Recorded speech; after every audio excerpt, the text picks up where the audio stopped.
ನಮ್ಮ ಗುಳಗುಡ್ಡ ಜನ ಗುಡ್ಡದ ಮೇಲಿಂದ ಕೆಳಗೆ ಬಂದಾಗ ಸ್ಥಾಪನೆ ಆದಂಥ ದೇವಸ್ಥಾನ ನೋಡ್ರಿ ಇದು. ನಮಸ್ಕಾರ ಎಲ್ಲ ದೊಡ್ಡ ಮಂದಿಗೆ. ಗುಳಗುಡ್ಡದ ಇತಿಹಾಸದಂತಿರುವ ಹರದೋಳಿ ಹನುಮಪ್ಪನ ಗುಡಿಗೆ ನಿಮ್ಮನ್ನು ಕರ್ಕೊಂಡು ಹೊಂಟೀನಿ. ಮೊದಲ ನಾನು ನಮ್ಮ ದೋಸ್ತರು ಸೇರಿ ಗುಳಗುಡ್ಡ ಇತಿಹಾಸ ತಿಳ್ಕೊಬೇಕಂತಂದು ಮತ್ತು ನಿಮ್ಗೆ ತಿಳಿಸ್ಬೇಕಂತಂದು ಹುಡುಕುತ್ತಿರುವಾಗ ನಮಗೆ ತಿಳಿದಿದ್ದು ಈ ದೇವಸ್ಥಾನ ರೀ. ಇದು ಗುಳಗುಡ್ಡ ನಗರದ ಹರದೋಳಿಯ ಗ್ರಾಮದಾಗ ಐತೆ ನೋಡ್ರಿ. ಇಲ್ಲಿಗೆ ಈ ದೇವಸ್ಥಾನ ಹೆಂಗೆ ಬಂತಂತಂದು ಕೇಳಿದ್ರೆ, ಮೊದಲು ಗುಳಗುಡ್ಡ ನಗರ ಅನ್ನೋದು ಇದ್ದಿಲ್ರಿ. ಇಲ್ಲಿ ದೊಡ್ಡದಾದಂಥ ಒಂದು ಕೆರೆ ಇತ್ರಿ. ಆ ಕೆರೆ ನೀರು ಬತ್ತುತ್ತಾ ಹೋದಂತೆಲ್ಲ ಜನ ಇಲ್ಲಿ ಬಂದು ವಾಸ ಮಾಡಕ್ಕೆ ಚಾಲೂ ಮಾಡಿದ್ರಿ. ಆವಾಗ ಸ್ಥಾಪನೆ ಆದಂತಹ ದೇವಸ್ಥಾನ ನೋಡ್ರಿ ಇದು.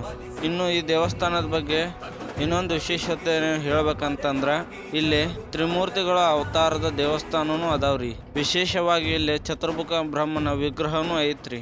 ಇದನ್ನು ಕಾಣುವುದು ಬಹಳ ವಿರಳ ರೀ. ಅದು ನಮ್ಮ ಹರದೋಳಿ ಹನುಮಪ್ಪನ ದೇವಸ್ಥಾನದ ಐತಂತಂದ್ರೆ ಬಹಳ ಖುಷಿ ವಿಚಾರ ರೀ.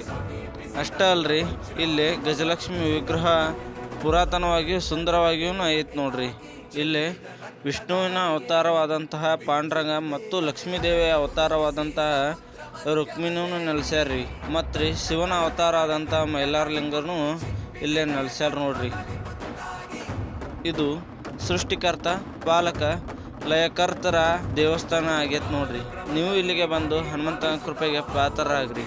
ಇಷ್ಟು ಹೇಳಿ ಈ ವಿಡಿಯೋ ಮುಗಿಸ್ತೀನಿ ರೀ. ನಿಮ್ಗೇನಾದರೂ ನಮ್ಮ ವಿಡಿಯೋ ಇಷ್ಟ ಆತಂದ್ರೆ ಸಬ್ಸ್ಕ್ರೈಬ್ ಮಾಡಿರಿ, ಮತ್ತೊಂದು ಲೈಕ್ ಕೊಟ್ಟು ಬೆಲ್ ಗಂಟೆನೂ ಹೊಡ್ರಿ.